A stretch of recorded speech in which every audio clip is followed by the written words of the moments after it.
Η βροχή έπεφτε ασταμάτητα στο πλακόστρωτο του Πειραιά, ξεπλένοντας τη βρωμιά της ημέρας, αλλά όχι και την αμαρτία της νύχτας, καθώς οι κίτρινες λάμπες του δρόμου τρεμόπαιζαν σαν φοβισμένα μάτια. Ο αέρας μύριζε αλάτι, βενζίνη και παλιό καπνό, μια μυρωδιά που είχε ποτίσει τα ντουβάρια των παλιών αποθηκών που στέκονταν σιωπηλές, μάρτυρες μυστικών που κανείς δεν τολμούσε να ψιθυρίσει. Μέσα σε αυτή την υγρή σιωπή, μια μαύρη λιμουζίνα κυλούσε αργά, με τα λάστιχα να σχίζουν το νερό με έναν ήχο που έμοιαζε με σκίσιμο μεταξιού, σταματώντας έξω από ένα εγκαταλελειμμένο κτίριο που κάποτε έσφιζε από ζωή. Ο άντρας που βγήκε από το αυτοκίνητο δεν φορούσε παλτό, αφήνοντας το ακριβό του κοστούμι να βραχεί, και το πρόσωπό του ήταν σκαλισμένο από τα χρόνια και τις σκληρές αποφάσεις που είχε πάρει για να κρατήσει την πόλη στην παλάμη του. Ο Ηλίας, όπως τον φώναζαν χαμηλόφωνα στα καφενεία και στις σκοτεινές γωνιές της Αθήνας, περπατούσε με το βάρος ενός βασιλιά που ξέρει πως το στέμμα του είναι φτιαγμένο από αγκάθια. Οι σωματοφύλακές του τον ακολουθούσαν σε απόσταση αναπνοής, με τα χέρια τους κρυμμένα μέσα στα σακάκια τους, έτοιμοι να αντιδράσουν στον παραμικρό θόρυβο, αλλά εκείνη τη στιγμή ο μόνος θόρυβος ήταν η βαριά ανάσα του αφεντικού τους. Μπαίνοντας στο κτίριο, η μυρωδιά της μούχλας και του αίματος τον χτύπησε σαν γροθιά στο στομάχι, κάνοντάς τον να σφίξει τα σαγόνια του τόσο δυνατά που ένιωσε τους κροτάφους του να χτυπούν. Στο βάθος της αίθουσας, κάτω από το αμυδρό φως μιας λάμπας που κρεμόταν από ένα καλώδιο, διέκρινε μια φιγούρα κουλουριασμένη στο βρώμικο πάτωμα, σαν ένα σπασμένο παιχνίδι που κάποιος είχε βαρεθεί και είχε πετάξει. Η καρδιά του Ηλία, που για χρόνια είχε μάθει να χτυπάει σε ρυθμούς ψυχρού υπολογισμού, τώρα γκαλοπίζε άγρια, στέλνοντας κύματα πανικού σε κάθε κύτταρο του σώματός του. Πλησίασε αργά, με βήματα που αντιχούσαν βαριά στο άδειο κτίριο, και όταν έφτασε κοντά της, γονάτισε στα νερά και τις λάσπες, αδιαφορώντας για το πανάκριβο ύφασμα του παντελονιού του. Ήταν η Ελένη, η γυναίκα που αποτελούσε τη μοναδική του αδυναμία, το μόνο φως σε έναν κόσμο γεμάτο σκιές, και τώρα κοιτόταν εκεί, μισολιπόθυμη, με το πρόσωπό της πρισμένο και τα ρούχα της σχισμένα. Το αίμα είχε στεγνώσει στα χείλη της και στα χέρια της, σχηματίζοντας αφηρημένα σχέδια πόνου πάνω στο χλωμό της δέρμα, και τα μάτια της ήταν κλειστά, λες και αρνιόταν να δει τον κόσμο που την είχε πληγώσει τόσο βάναυσα. Ο Ηλίας άπλωσε το χέρι του και χάιδεψε τα μαλλιά της, που ήταν κολλημένα στο μέτωπό της από τον υδρότα και το αίμα, με μια τρυφερότητα που ερχόταν σε πλήρη αντίθεση με τη φήμη του αδίστακτου ηγέτη. Οι άντρες του στάθηκαν πίσω του παγωμένοι, χωρίς να τολμούν να πάρουν ανάσα, γνωρίζοντας πως αυτό που έβλεπαν δεν ήταν απλώς μια τραγωδία, αλλά η αρχή ενός πολέμου που θα έκαψε την πόλη. Η σιωπή στο δωμάτιο ήταν τόσο πυκνή που μπορούσες να την κόψεις με μαχαίρι, μια σιωπή που προμείνει καταιγίδα, πιο καταστροφική από αυτή που λυσομανούσε έξω. Εκείνη άνοιξε τα μάτια της αργά, με δυσκολία, και όταν το βλέμμα της συνάντησε το δικό του, δεν υπήρχε φόβος, παρά μόνο μια απέραντη θλίψη και μια σιωπηλή παράκληση για λύτρωση. Δεν προσπάθησε να μιλήσει, ίσως γιατί δεν είχε τη δύναμη, ίσως γιατί ήξερε πως τα λόγια ήταν περιττά μπροστά σε τέτοια φρίκη. Ο Ηλίας την σήκωσε προσεκτικά στην αγκαλιά του, νιώθοντας το σώμα της ελαφρύ και εύθραυστο, σαν να κρατούσε ένα σπουργίτι που είχε πέσει από τη φωλιά του, και την έσφιξε πάνω του, προσπαθώντας να της μεταδώσει λίγη από τη δική του ζεστασιά. «Ποιος το έκανε?» ψιθύρισε, με τη φωνή του να τρέμει ελαφρά όχι από αδυναμία, αλλά από το βάρος της οργής που άρχιζε να φουντώνει μέσα του σαν ηφαίστειο. Η ερώτηση δεν απευθυνόταν τόσο σε εκείνη όσο στο σύμπαν, ζητώντας μια εξήγηση για το πώς τόλμησε κάποιος να αγγίξει αυτό που ήταν δικό του, αυτό που ήταν ιερό. Η Ελένη δεν απάντησε, απλώς ακούμπησε το κεφάλι της στον ώμο του και άφησε ένα δάκρυ να κυλήσει στο μάγουλό της, ανακατεύοντας το αίμα με την αλμύρα. Εκείνη τη στιγμή ο χρόνος σταμάτησε για τον Ηλία και όλες οι επιχειρηματικές συμφωνίες, οι πολιτικές διασυνδέσεις και οι στρατηγικές εξουσίας έχασαν κάθε σημασία μπροστά στον πόνο της γυναίκας που αγαπούσε. Το μυαλό του άρχισε να τρέχει με ηλικιώδη ταχύτητα, συνδέοντας γεγονότα, πρόσωπα και απειλές των τελευταίων μηνών, προσπαθώντας να βρει τον ένοχο μέσα στο λαβύρινθο του υποκόσμου. Δεν χρειαζόταν όνομα για να ξέρει πως αυτό ήταν ένα μήνυμα, μια ευθεία αμφισβήτηση της κυριαρχίας του, μια πρόκληση που δεν μπορούσε να μείνει αναπάντητη. Σηκώθηκε όρθιος κρατώντας την ακόμα αγκαλιά και καθώς γύρισε προς την έξοδο, Το πρόσωπό του είχε αλλάξει, είχε σκληρύνει, χάνοντας κάθε ίχνος ανθρωπιάς και μεταμορφώνοντας τον στον εφιάλτη που όλοι φοβούνταν. Οι άντρες του έκαναν στην άκρη, ανοίγοντας διάδρομο, και στα μάτια τους μπορούσε κανείς να διαβάσει τον τρόμο για αυτό που επρόκειτο να ακολουθήσει, γιατί ήξεραν πως όταν ο Ηλίας θύμωνε, η γη βαφόταν κόκκινη. Η βροχή έξω είχε δυναμώσει, χτυπώντας με μανία τη λαμαρίνα της στέγης, σαν να προσπαθούσε να ξεπλύνει την τροπή της πόλης, αλλά ήταν μάταιο.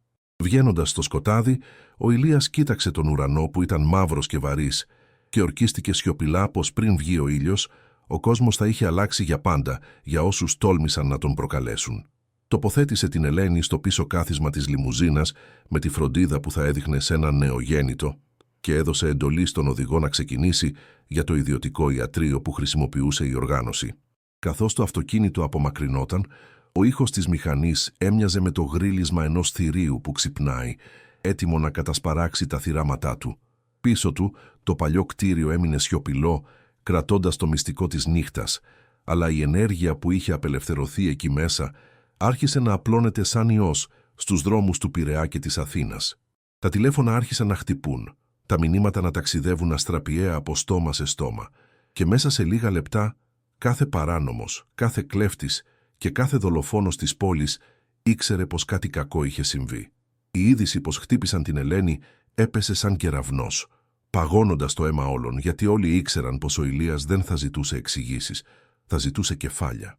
Η νύχτα ήταν ακόμα νέα, αλλά για πολλούς αυτή θα ήταν η τελευταία νύχτα της ζωής τους, καθώς η μηχανή της εκδίκησης είχε πάρει μπρος και δεν υπήρχε φρένο που θα μπορούσε να την σταματήσει. Ο Ηλίας καθόταν δίπλα στην Ελένη, κρατώντας το χέρι της, και κοίταζε έξω από το παράθυρο την πόλη που περνούσε θολή, μια πόλη που νόμιζε πως τον ήξερε, αλλά που σύντομα θα μάθαινε το πραγματικό του πρόσωπο. Το τέρας είχε ξυπνήσει και πεινούσε για δικαιοσύνη, μια δικαιοσύνη ομή, αιματηρή και απόλυτη, όπως ακριβώς άρμοζε σε έναν βασιλιά του εγκλήματος. Η είδηση διαδόθηκε σαν πυρκαγιά σε ξερά χόρτα, περνώντας από τα πολυτελή κλαμπ της παραλιακής μέχρι τα σκοτεινά υπόγεια της Ομόνοιας, δημιουργώντας ένα κύμα ανησυχίας που σκέπασε την Αθήνα. Οι υπαρχηγοί του Ηλία συγκεντρώθηκαν σε μια αποθήκη στα Λιώσια, μακριά από τα αδιάκριτα βλέμματα, με τα πρόσωπά τους χλωμά και τα χέρια τους να τρέμουν ελαφρά, καθώς άναβαν το ένα τσιγάρο μετά το άλλο. Ήξεραν πως η ισορροπία τρόμου που κρατούσε την πόλη ήρεμη είχε διαταραχθεί ανεπανόρθωτα και πως τώρα έπρεπε να διαλέξουν πλευρά σε έναν πόλεμο που δεν είχε καν κηρυχθεί επίσημα. Ο Στέφανος, το δεξί χέρι του Ηλία, ένας άντρας με παγωμένο βλέμμα και παρελθόν στις ειδικές δυνάμεις, ανέλαβε να συντονίσει την επιχείρηση, γνωρίζοντας πως κάθε δευτερόλεπτο που περνούσε ήταν κρίσιμο. Μιλούσε χαμηλόφωνα, δίνοντας εντολές κοφτές και ακριβείς, οργανώνοντας ομάδες κρούσης που θα χτένιζαν την πόλη, αναζητώντας την παραμικρή πληροφορία, το παραμικρό ίχνος των δραστών. Δεν υπήρχε χώρος για λάθη, ούτε για δισταγμούς, γιατί όλοι γνώριζαν πως η αποτυχία θα τιμωρούνταν με θάνατο, και ο φόβος του Ηλία ήταν μεγαλύτερος από τον φόβο οποιουδήποτε εχθρού. Στο μεταξύ, στο νοσοκομείο, ο Ηλίας στεκόταν πάνω από το κρεβάτι της Ελένης, παρατηρώντας την αναπνοή της που ήταν ρηχή και κοφτή, σαν να πάλευε να κρατηθεί στη ζωή με νύχια και με δόντια. Οι γιατροί πηγαινοέρχονταν αθόρυβα, προσπαθώντας να μην ενοχλήσουν τον άντρα που στεκόταν σαν άγαλμα στη γωνία, εκπέμποντας μια σκοτεινή άβρα που πάγωνε το αίμα. Κάθε μελανιά στο σώμα της ήταν μια μαχαιριά στην ψυχή του, κάθε ουλή μια υπενθύμηση της αποτυχίας του να την προστατεύσει, ένα βάρος που θα κουβαλούσε για πάντα. Οι σκέψεις του ταξίδεψαν στο παρελθόν, στις μέρες που η Ελένη ήταν απλώς η κόρη του συνεταίρου του, ένα κορίτσι γεμάτο ζωή και όνειρα που δεν είχαν καμία σχέση με τον κόσμο της νύχτας. Θυμήθηκε πώς προσπάθησε να την κρατήσει μακριά, πώς την έβλεπε να μεγαλώνει από απόσταση, μέχρι που η μοίρα τα έφερε έτσι και οι δρόμοι τους ενώθηκαν με τον πιο παράδοξο τρόπο. Τώρα, βλέποντάς την έτσι, ένιωθε μια βαθιά ενοχή, γιατί ήξερε πως αυτός ο κόσμος, ο δικός του κόσμος, ήταν που την είχε καταστρέψει, που της είχε στερήσει την αθωότητα και τώρα απειλούσε να της στερήσει και τη ζωή. Έξω στους δρόμους η ένταση κλιμακωνόταν, καθώς οι άντρες του Ηλία άρχισαν να χτυπούν πόρτες, να σπάνε μαγαζιά και να ανακρίνουν με βίαιους τρόπους όποιον θεωρούσαν ύποπτο. Η αστυνομία που συνήθως έκανε τα στραβά μάτια στις δουλειές του συνδικάτου τώρα βρισκόταν σε αμηχανία, βλέποντας την πόλη να μετατρέπεται σε πεδίο μάχης. Οι σιρήνες ούρλιαζαν στο βάθος, αλλά δεν πλησίαζαν, καθώς υπήρχε μια άτυπη συμφωνία πως απόψε η νύχτα ανήκε στον Ηλία και στους δαίμονές του. Σε ένα μπαρ στο Γκάζι, ο Μάρκος, ένας φιλόδοξος ανταγωνιστής που πάντα ζήλευε τη θέση του Ηλία, έπινε το ποτό του με νευρικότητα, κοιτάζοντας συνεχώς την είσοδο. Είχε ακούσει τα νέα και προσπαθούσε να καταλάβει αν αυτή ήταν η ευκαιρία του να χτυπήσει ή αν έπρεπε να κρυφτεί μέχρι να περάσει η μπόρα. Οι συνεργάτες του τον συμβούλευαν να φύγει, να εξαφανιστεί για λίγο, αλλά η αλαζονία του δεν του επέτρεπε να δείξει αδυναμία. Ένα λάθος που θα πλήρωνε ακριβά. Η πόλη έμοιαζε να κρατάει την ανάσα της, περιμένοντας το ξέσπασμα, και οι κάτοικοι κλείδωναν τις πόρτες και κατέβαζαν τα ρολά, νιώθοντας πως κάτι κακό πλανιόταν στον αέρα. Οι άστεγοι εξαφανίστηκαν από τις πλατείες, τα ταξί αραίωσαν και ακόμα και τα αδέσποτα σκυλιά κρύφτηκαν, διαισθανόμενα τον κίνδυνο που πλησίαζε με βήματα βαριά. Ήταν μια νύχτα που θα γραφόταν με μαύρα γράμματα στην ιστορία του υποκόσμου, μια νύχτα που θα άλλαζε τις ισορροπίες για δεκαετίες. Ο Ηλίας βγήκε από το δωμάτιο της Ελένης και περπάτησε στον διάδρομο, βγάζοντας το κινητό του τηλέφωνο, το οποίο χτύπησε μόνο μία φορά πριν το σηκώσει ο Στέφανος.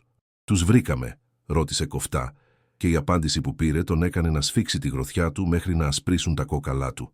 Δεν ήταν ξένοι, δεν ήταν τυχαίοι ληστές, ήταν άνθρωποι από μέσα, προδότες που έφαγαν από το χέρι του και τώρα δάγκωσαν την καρδιά του.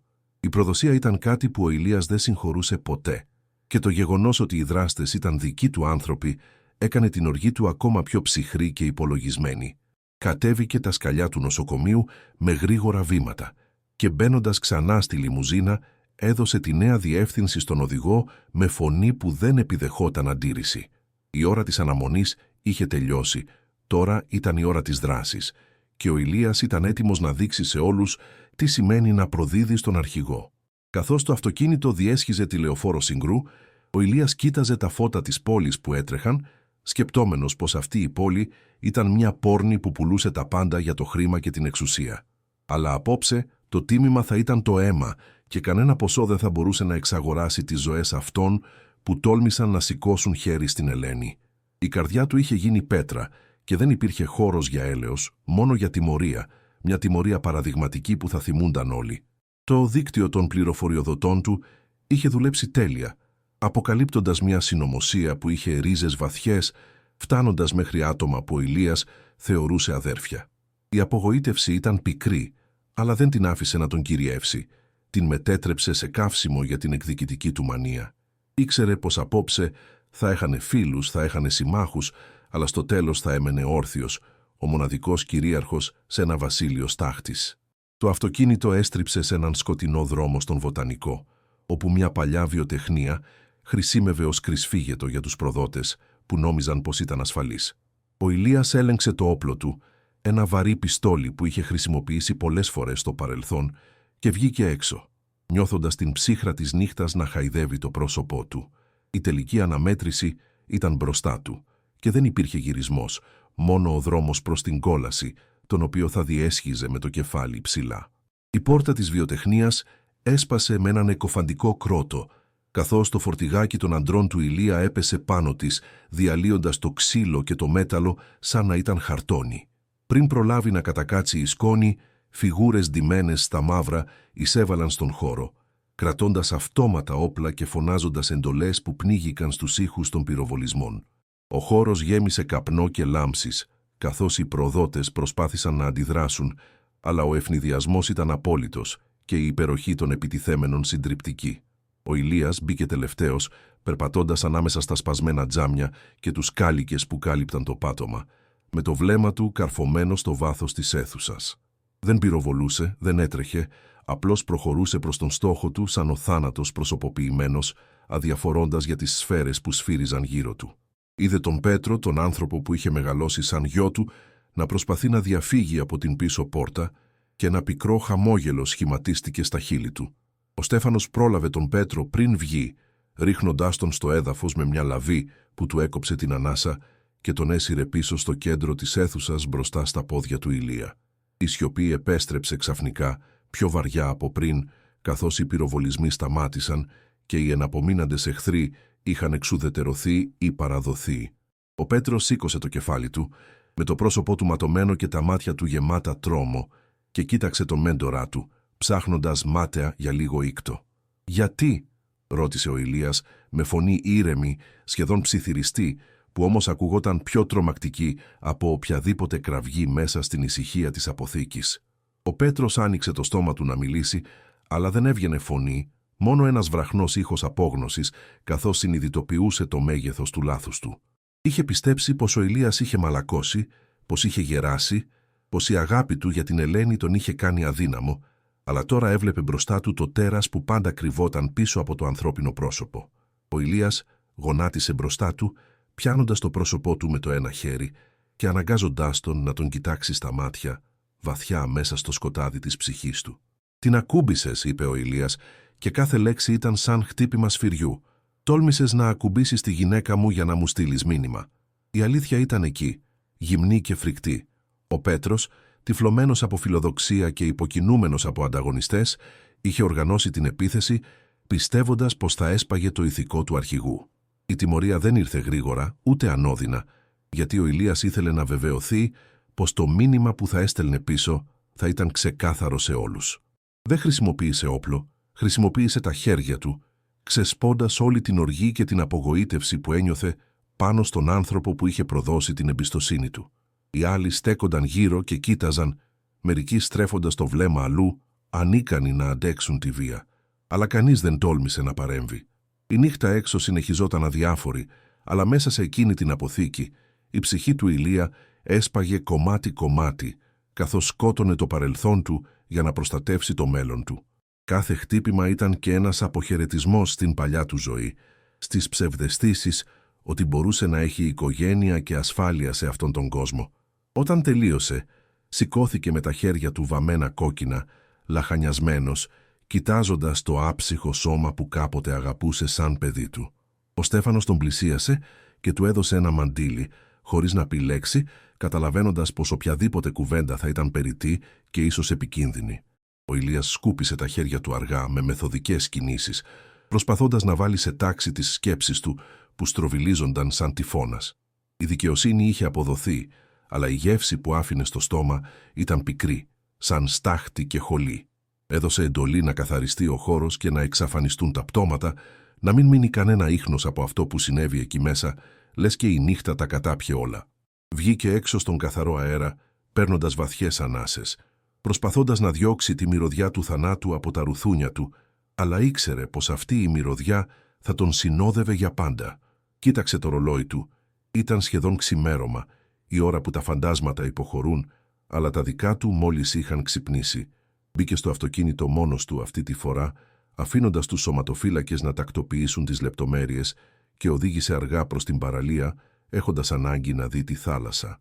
Το μυαλό του ήταν άδειο, μουδιασμένο από τη βία, και η καρδιά του ένιωθε βαριά σαν άγκυρα που τον τραβούσε στον πάτο. Είχε κερδίσει τον πόλεμο, αλλά είχε χάσει την ψυχή του και αναρωτιόταν αν το τίμημα ήταν τελικά πολύ υψηλό.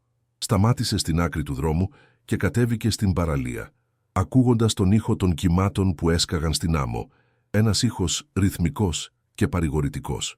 Κοίταξε τον ορίζοντα που άρχιζε να φωτίζεται με χρώματα μοβ και πορτοκαλί, μια νέα μέρα που ξημέρωνε πάνω από τα συντρίμμια της ζωής του. Ήξερε πως τίποτα δεν θα ήταν πια το ίδιο, πως η Ελένη, αν επιζούσε, δεν θα τον κοιτούσε ποτέ ξανά με τον ίδιο τρόπο, και αυτό ήταν το μεγαλύτερο πλήγμα. Η σιωπή της αυγής ήταν η πιο βροντερή απάντηση σε όλα τα ερωτήματά του, μια επιβεβαίωση της μοναξιάς του στην κορυφή της πυραμίδας του εγκλήματος. Ο Ηλίας άναψε ένα τσιγάρο, το πρώτο μετά από χρόνια, και άφησε τον καπνό να φύγει μαζί με τις τελευταίες του ελπίδες για λύτρωση. Ήταν ο βασιλιάς της Αθήνας, αλλά το βασίλειό του ήταν ένα νεκροταφείο συναισθημάτων. Το επόμενο πρωί η Αθήνα ξύπνησε διαφορετική, με μια παράξενη ησυχία να επικρατεί στους δρόμους, λες και η πόλη πενθούσε ή φοβόταν να μιλήσει. Οι εφημερίδες έγραφαν για ξεκαθάρισμα λογαριασμών και μυστηριώδεις εξαφανίσεις, αλλά κανείς δεν τολμούσε να γράψει την πλήρη αλήθεια, ούτε καν να την υπονοήσει. Στα καφενεία οι συζητήσεις γίνονταν ψιθυριστά, με βλέμματα που κοιτούσαν καχύποπτα γύρω, γιατί όλοι ήξεραν πως τα αυτιά του Ηλία ήταν παντού. Ο υποκόσμος είχε παγώσει, με τις αντίπαλες συμμορίες να αποσύρονται στα λαγούμια τους, τρομοκρατημένες από την αγριότητα με την οποία είχε απαντήσει ο Ηλίας. Δεν υπήρχε πια αμφισβήτηση για το ποιος έκανε κουμάντο και όσοι είχαν σκεφτεί να τον προκαλέσουν, τώρα έκαναν δεύτερες σκέψεις. Η εξουσία του είχε εδραιωθεί με αίμα και ο φόβος ήταν το νέο νόμισμα με το οποίο γίνονταν οι συναλλαγές στην πόλη. Στο νοσοκομείο η Ελένη είχε ξυπνήσει, αλλά δεν μιλούσε, κοιτάζοντας το ταβάνι με μάτια άδεια, σαν να είχε φύγει η ψυχή της και είχε μείνει μόνο το σώμα. Ο Ηλίας καθόταν δίπλα της αμίλητος, κρατώντας της το χέρι, νιώθοντας την απόσταση που είχε δημιουργηθεί ανάμεσά τους, ένα χάσμα που δεν μπορούσε να γεφυρώσει με χρήματα ή βία. Ήξερε πως εκείνη γνώριζε τι είχε κάνει, πως ένιωθε το αίμα στα χέρια του, ακόμα και αν τα είχε πλύνει 100 φορές. Οι γιατροί έλεγαν πως τα τραύματα στο σώμα θα επουλώνονταν, αλλά για τα τραύματα στην ψυχή δεν έδιναν καμία εγγύηση, και αυτό ήταν που τρόμαζε τον Ηλία περισσότερο απ' όλα. Είχε συνηθίσει να λύνει τα προβλήματα με δύναμη, αλλά εδώ η δύναμή του ήταν άχρηστη, ανίκανη να φέρει πίσω το χαμόγελο στα χείλη της γυναίκας που αγαπούσε. Έβλεπε τον εαυτό του μέσα από τα μάτια της και αυτό που έβλεπε ήταν ένα τέρας και για πρώτη φορά στη ζωή του ένιωσε ντροπή. Οι συνεργάτες του προσπαθούσαν να συνεχίσουν τις δουλειές κανονικά, αλλά η ατμόσφαιρα ήταν βαριά και κανείς δεν τολμούσε να γελάσει ή να αστιευτεί παρουσία του αρχηγού. Ο Στέφανος είχε αναλάβει να καθαρίσει τα τελευταία υπολείμματα της προδοσίας, εξασφαλίζοντας πως δεν θα υπήρχε καμία εκκρεμότητα, κανένας ανοιχτός λογαριασμός. Η οργάνωση λειτουργούσε σαν καλοκουρδισμένο ρολόι, αλλά έλειπε η καρδιά, έλειπε η εμπιστοσύνη που τους ένωνε κάποτε. Ο Ηλίας άρχισε να αποσύρεται από την καθημερινή διαχείριση, κλείνοντας τον εαυτό του στο γραφείο του ή στο δωμάτιο του νοσοκομείου, αφήνοντας τις αποφάσεις στους υπαρχηγούς του. Αυτή η απομόνωση προκάλεσε νέες ανησυχίες, με ψιθύρους ότι ο αρχηγός είχε χάσει τα λογικά του, ότι ήταν ευάλωτος, αλλά κανείς δεν είχε το θάρρος να το δοκιμάσει. Η σκιά του ήταν ακόμα βαριά πάνω στην πόλη και ο μύθος της εκδίκησής του προστάτευε την αυτοκρατορία του ακόμα και εν τη απουσία του. Μια μέρα η Ελένη γύρισε το κεφάλι της και τον κοίταξε και για πρώτη φορά μετά από μέρες μίλησε με φωνή αδύναμη και τρεμάμενη. «Τελείωσε?» ρώτησε, και στα μάτια της υπήρχε μια ανάμεικτη έκφραση φόβου και ελπίδας. Ο Ηλίας πήρε βαθιά ανάσα και της έσφιξε το χέρι, γνέφοντας καταφατικά, αλλά μέσα του ήξερε πως τίποτα δεν τελειώνει πραγματικά σε αυτόν τον κόσμο, απλώς αλλάζει μορφή. Η απάντησή του φάνηκε να την ηρεμεί, αλλά την ίδια στιγμή ο Ηλίας κατάλαβε πως η σχέση τους είχε αλλάξει αμετάκλητα, πως η αθωότητα είχε χαθεί για πάντα. Τώρα ήταν συνένοχοι σε μια τραγωδία, δεμένοι με δεσμά αίματος και πόνου, και έπρεπε να μάθουν να ζουν με αυτό το βάρος. Δεν ήταν πια το ζευγάρι που ονειρευόταν το μέλλον, ήταν δύο επιζώντες σε ένα πεδίο μάχης. Οι μέρες περνούσαν και η πόλη άρχισε να βρίσκει ξανά τους ρυθμούς της, αλλά η ανάμνηση εκείνης της νύχτας παρέμενε ζωντανή, σαν μια πληγή που δεν λέει να κλείσει. Οι ανταγωνιστές είχαν εξαφανιστεί ή είχαν υποταχθεί, και η κυριαρχία του Ηλία ήταν απόλυτη, αλλά ένιωθε πιο μόνος από ποτέ. Η κορυφή ήταν ένα μέρος ψυχρό και μοναχικό, και τώρα το καταλάβαινε καλύτερα από ποτέ. Κάθε βράδυ, γυρίζοντας στο άδειο σπίτι του, ο Ηλίας καθόταν στο σκοτάδι και έπινε, προσπαθώντας να πνίξει τις φωνές στο κεφάλι του, τις εικόνες του Πέτρου, να τον κοιτάζει πριν πεθάνει. Η νίκη είχε γεύση ήττας και η επιτυχία έμοιαζε με κατάρα, μια φυλακή που ο ίδιος είχε χτίσει με τα χέρια του. Αναρωτιόταν αν υπήρχε δρόμος διαφυγής, αν μπορούσε να τα αφήσει όλα πίσω του, αλλά ήξερε την απάντηση. Η ζωή στον υπόκοσμο είναι ένας μονόδρομος, χωρίς έξοδο κινδύνου. Και μόλις μπεις στο χορό πρέπει να χορέψεις μέχρι τέλους. Ο Ηλίας ήταν καταδικασμένος να είναι ο αρχηγός, ο φόβος και ο τρόμος, ακόμα κι αν μέσα του έκλαιγε σαν μικρό παιδί. Αυτή ήταν η τιμωρία του και την αποδεχόταν σιωπηλά. Το μόνο φως στο σκοτάδι ήταν η Ελένη, που σιγά σιγά άρχισε να ανακτά τις δυνάμεις της, και ο Ηλίας ορκίστηκε στον εαυτό του πως θα έκανε τα πάντα για να την προστατεύσει, ακόμα κι αν έπρεπε να κάψει τον κόσμο ολόκληρο ξανά. Οι συνέπειες των πράξεών του ήταν βαριές, αλλά ήταν διατεθειμένος να τις σηκώσει, γιατί αυτό κάνουν οι άντρες σαν αυτόν. 3 μήνες αργότερα, ο Ηλίας και η Ελένη κάθονταν στη βεράντα του εξοχικού του στο Σούνιο, κοιτάζοντας τον ήλιο να βουτάει στη θάλασσα, βάφοντας τον ουρανό πορφυρό. Η Ελένη περπατούσε ακόμα με δυσκολία και τα σημάδια στο πρόσωπό της ήταν αμυδρά αλλά ορατά. Μια μόνιμη υπενθύμηση της φρίκης που είχαν περάσει. Δεν μιλούσαν πολύ πια. Οι σιωπές ανάμεσά τους ήταν μεγάλες, γεμάτες λόγια που δεν τολμούσαν να υποθούν, αλλά υπήρχε μια νέα μορφή κατανόησης.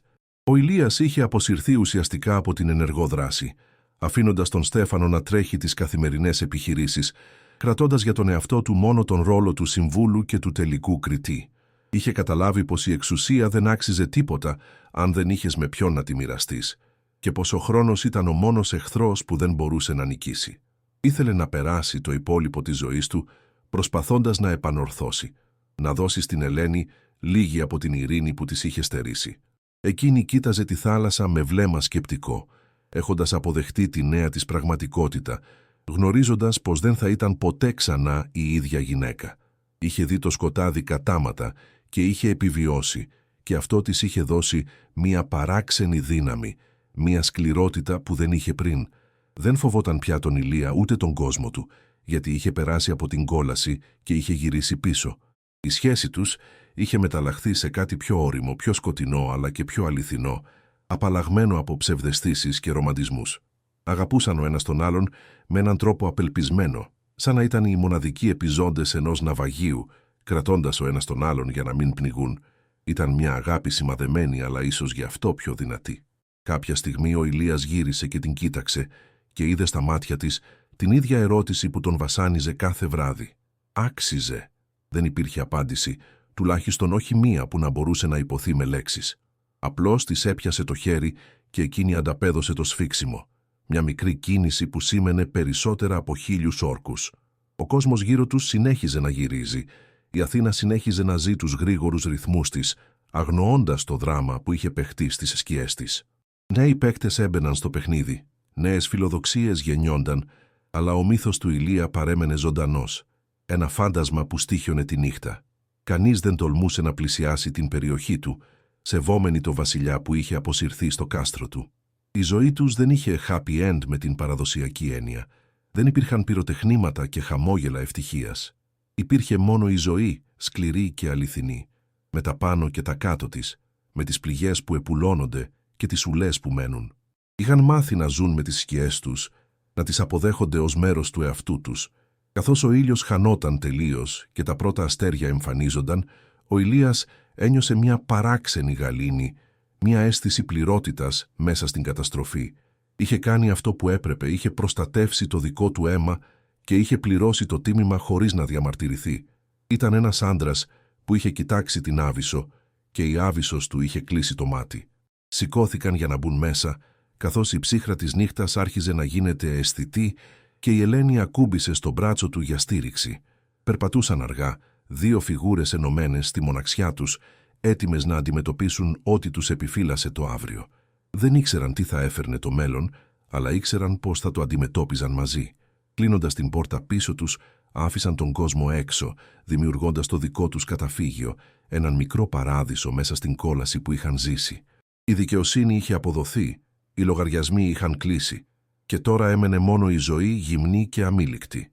Και αυτό, σκέφτηκε ο Ηλίας, ήταν ίσως η μεγαλύτερη νίκη από όλες.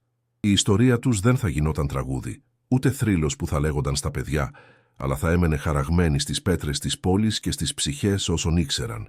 Ήταν η ιστορία μιας αγάπης που επέζησε μέσα στο αίμα και ενός άντρα που έγινε τέρας για να σώσει τον άγγελό του. Και καθώς τα φώτα έσβηναν στο σπίτι στο Σούνιο, η νύχτα κάλυψε τα πάντα με το βελούδινο πέπλο της, χαρίζοντάς τους τη λύθη που τόσο απεγνωσμένα αναζητούσαν.